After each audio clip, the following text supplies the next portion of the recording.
असशील तू जननी, अर्धांगिनी, भगिनी आणि मुलगी या जगाची. पण त्या आधी तू एक स्त्री आहेस, तू शक्ती आहेस, तू वात्सल्य आहेस आणि तूचं मांगल्य सुद्धा. वार नाही तलवार आहे, ती समशेरची धार आहे. वार नाही तलवार आहे, ती समशेरची धार आहे. स्त्री म्हणजे अबला नाही, ती तर धगधगता अंगार आहे, ती तर धगधगता अंगार आहे. सन्माननीय व्यासपीठ आणि व्यासपीठावर उपस्थित सर्वांना माझे विनम्र अभिवादन. मी कुमारी आर्या योगेश लंके आज महिला दिनानिमित्त तुमच्या समोर नारी सन्मान देशाचा अभिमान या विषयावर बोलू इच्छिते. ज्या राष्ट्राच्या मातीत जिजाऊंच्या संस्कारांचा सुगंध आजही दरवळतो, ज्या राष्ट्राच्या मातीत रझिया सुलतान दिल्लीच्या तख्तावर बसते, जिथं झाशीच्या राणीनं घोड्यावर बसून तलवार चालवली आणि आज जिथं मदर तेरेसा अख्ख्या जगाची आई झाली. पण इतक्या कर्तृत्ववान स्त्रियांचा इतिहास साक्षी असूनही आज गर्भातच एखाद्या स्त्रीचं आयुष्य मातीमोल होतंय. उमलण्याआधीच कळ्यांना निष्ठुरपणे घुटलं जातंय. जर खऱ्या अर्थाने भारत देशाची शान राखायची असेल ना, तर स्त्रियांचा सन्मान हा करावाच लागेल. आणि हा सन्मान फक्त स्त्रियांचा नव्हे, तर तुमचे आमचे जन्माचं मूळ आणि अखिल मानव जातीच्या उज्ज्वल भविष्याचा खूळ कोणता असेल ना, तर तो म्हणजे एका स्त्रीचा जन्म. यत्र नार्यस्तु पूज्यते रमन्ते तत्र देवता. म्हणजे जिथे नारीला पूजलं जातं, तिचा आदर सन्मान केला जातो, तेथे साक्षात देवी देवता वास करतात, अशी सांगणारी आमची संस्कृती. अहो एवढंच काय, भारत माता की जय म्हणून स्वतःच्याच देशाला मातेचे स्थान देऊन पूजणारी आमची ही थोर संस्कृती.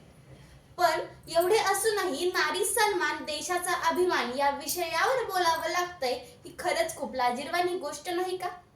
मला आठवतंय, माझी आजी एक गाणं म्हणते, काय पाप केले म्हणून हा स्त्री जन्म आला. अनादी काळापासून तर आजपर्यंत स्त्री ही पुरुषी अहंकारामुळे पदपदींच्या बेड्यांमध्ये घट्ट बांधली आहे.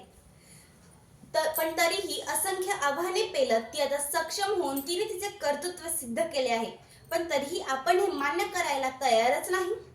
कशी उमलतील रे फुले अशा कळ्या तोडल्यावर, कशी उमलतील रे फुले अशा कळ्या तोडल्यावर, कसा पेटेल रे दिवा अशा पंत्या फोडल्यावर, कशा घडतील सावित्री जिजाऊ मुली गर्भातच मारल्यावर. जर अन्याय, अत्याचार, छळ याची परिसीमा जर समाजाने पार केली, तर केव्हा ती नाजूक, कोमल, लाजरी स्त्री रणचंडिकेचे रूप धारण करेल हे त्या विश्वराचे त्यालाही समजणार नाही. अशी असते आपली स्त्री.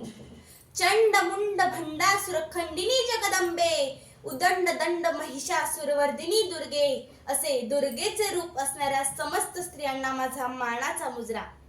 घरामधल्या घरपणाचा आधार असते नारी, घरामधल्या घरपणाचा आधार असते नारी, सौंदर्याचा हृदयावरचा थरार असते नारी, ईश्वराची मानवतेला भेट असते नारी, जगण्यामधल्या आपुलकीचे बेट असते नारी, जगण्यामधल्या आपुलकीचे बेट असते नारी. काय वाटत असेल त्या जीवाला जेव्हा छाटले जातात त्या नाजूक पाखराचे पर, काय वाटत असेल त्या जीवाला जेव्हा छाटले जातात त्या नाजूक पाखराचे पर. अहो मी काय म्हणते, त्या मेणबत्त्यांपेक्षा तो बलात्कारीच पेटवला तर. पण आपला कायदा आपल्याला अशी परवानगी देत नाही, हे आपले दुर्भाग्य. आजही आपला भारत देश महिला सुरक्षतेसाठी 4थ्या क्रमांकावर आहे. म्हणूनच 21व्या शतकात गरज आहे ती समाजाची विचारधारा बदलण्याची, गरज आहे ती स्त्रियांचा आदर सन्मान करण्याची, गरज आहे ती स्त्रियांवर अत्याचार करणाऱ्यांना कठोर शासन करण्याची. जेव्हा रस्त्यावरून चालणारी प्रत्येक स्त्री ही संधी नसून जबाबदारी आहे हे प्रत्येक पुरुषाला समजेल ना, तेव्हा ठरेल खरा महिला सन्मान दिवस. आणि तेव्हा मी गर्वाने म्हणेल, मला माझ्या भारत देशावर अभिमान आहे.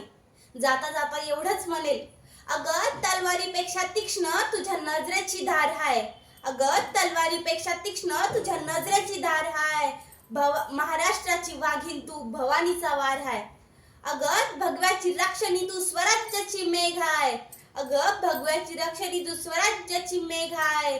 दुबळी समजू नको स्वतःला, तू जिजाऊंची लेख हाय, तू जिजाऊंची लेख हाय. धन्यवाद.